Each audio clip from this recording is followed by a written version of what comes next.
You don't understand. I was invited.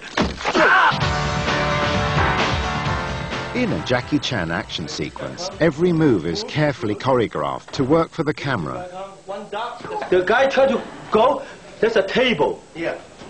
Chris kicked the table. Yeah. The table, boom, pow, falling down, all the glasses break. We figure out the fight scenes piece by piece. So 1 minute we'll shoot in this direction, we'll do a punch. Then we'll come around this direction, do another punch. Because Jackie's also figuring out as he's going. Coming back, the guy kicked me. It's like how Chris Tucker sometimes will improvise his dialogue, Jackie will improvise his fights. I have to use all kinds of things around me to make a movie. When you sit on the chair, okay, when I say there's somebody want to attack me, I have to use the chair. It can take hours and hours and hours to just do a simple brawl, simply because those simple brawls are actually made up of dozens and dozens of individual moves. Film fighting is more like dancing as opposed to actual fighting. You're not hitting each other, and every move is pre-choreographed. Watch out! And they talk in sound effects. They do not talk, they talk Chinese, but to make me understand, it would be like... So you're like this. You're just listening for the sound effects. Coming back. You've got to be aware of camera angles, what works. This camera angle here. If I'm hitting here, you can't tell whether I've hit my hand or missed it by a couple of inches. Action! It's acting. But as you're doing that, it looks like you're not anticipating. It's extremely difficult. Jackie has a permanent group of hand-picked stuntmen called the Jackie Chan Stunt Team.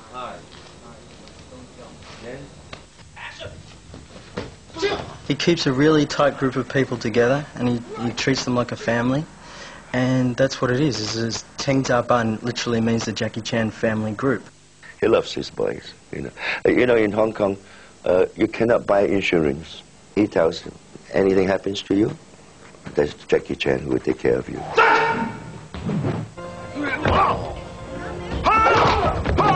For all the fighting that goes on, when Jackie is in charge, the violence is never gruesome. Even there's a lot of gunfight. There's no bullet holes, no blood goes on. There's a lot of punching, kicking. You never see the blood from the nose, from the mouth. It's not about shooting people. It's not about killing people. It's for him, about showing the limits of the human body and what you can do with a few well-placed broom handles and ladders.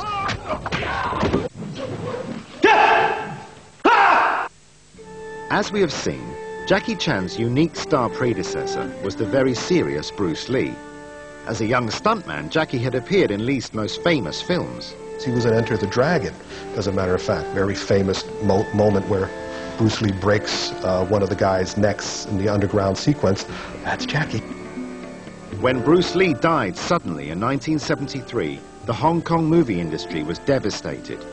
Every studio scrambled to find a replacement. They make dozens of movies with guys like Bruce Le and Bruce Lai. It's tantamount here as if Clint Eastwood was to die, if someone was to create Dirty Larry movies with Clint Westwood. That's the same sort of thing they did in Hong Kong with Bruce Lee. Jackie played his share of Bruce Lee wannabes, but the movies were box office duds. All that changed in 1978 when he teamed up with fellow Peking opera graduate Yuen Wo-ping. Jackie and Yuen Wo-ping made 2 hit movies. First was the straightforwardly muscular Snake in Eagle's Shadow.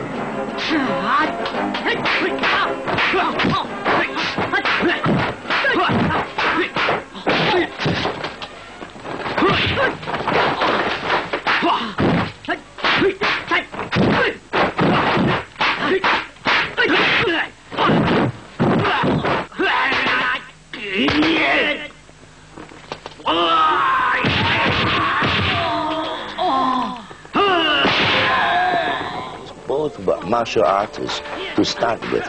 They could talk, they could communicate. He not like an old director, a young guy. Yeah, Jackie, what do you want? Well, let's do comedy. Comedy things. Just be myself. They start out something different. We see enough of those revenge stories. Let's be funny and see what it's like.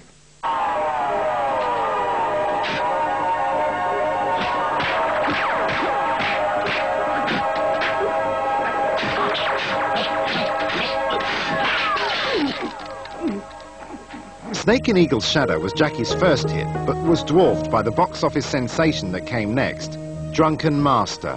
Drunken Master is my favourite, I think.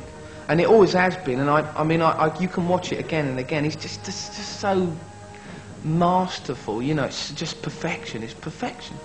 This film showed off Jackie's unique talent in a totally original style of martial arts fighting, named the 8 Drunken Gods technique. When people go to sleep at night, I still in the exercise room watch the mirror to decide how to becoming a drunken style. How can I get drunk? Then I lie down my head like this. Then I tell the cameraman, I'm rolling, standing by, then coming up. You know, the face all red, and you see it's like a drunk. It's very, very difficult. You have to pretend drunk, you have to pretend fighting, you have to do the comedy. Jackie was, for the first time, Jackie. He was a bit of an underdog. He was somebody who engaged in as many pratfalls as he did in fighting. It was magic. It was absolute magic. It was a huge box office success. And from Bruce Mania, all of a sudden we saw Jackie Mania, and Jackie had become a superstar. It almost happened overnight. Jackie was 24 years old when the success of Drunken Master made him the biggest star in Asia. The Hong Kong studios began a bidding war for his talents, and he signed a massive contract with Golden Harvest. They give me the contract. 1 movie, 5 million. Then I get the first million, a cash. I go to the jewelry store, I buy 7 watches, all diamond. Jackie was buying cars and buying clothing and, you know, sending expensive gifts to his friends and, you know, really kind of acting like a jerk. Diamond watch, gold chain. Everybody, wow, Jackie coming. Yeah. Big shot in that time. I hate myself. Right now, when I look back, I really hate myself. I don't like myself in that time.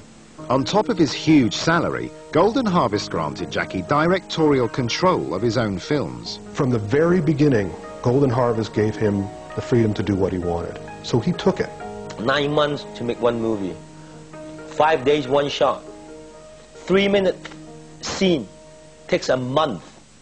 He would do 1 shot over and over and over again until he got it exactly right.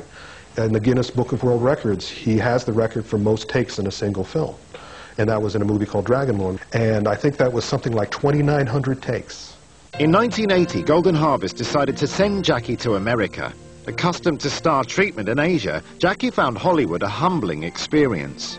Nobody know me. No English. I don't know the way around. No friends. For Jackie, being in the United States was like being in prison, almost. He didn't understand the customs, didn't like the food, couldn't really speak the language. Jackie had 2 weeks of English lessons before he started shooting The Big Brawl. He learned his lines phonetically. Then I find out the director, they don't care about me, they don't care about the fighting. They don't care about my acting. They only care about my English pronunciation. Rolling, action, punch. Oh, good. Dialogue, get rid, cut. Get rid of the gum. Okay, get rid of the gum. No, cut. Get rid of the gum. Okay, get rid of the gum. Good English, good, back to the motorhome. They wouldn't let him be Jackie Chan. Again, they said, oh, another big kung fu star, let's make him like Bruce Lee. It just doesn't work. Nobody liked my jokes, nobody liked my humor, nobody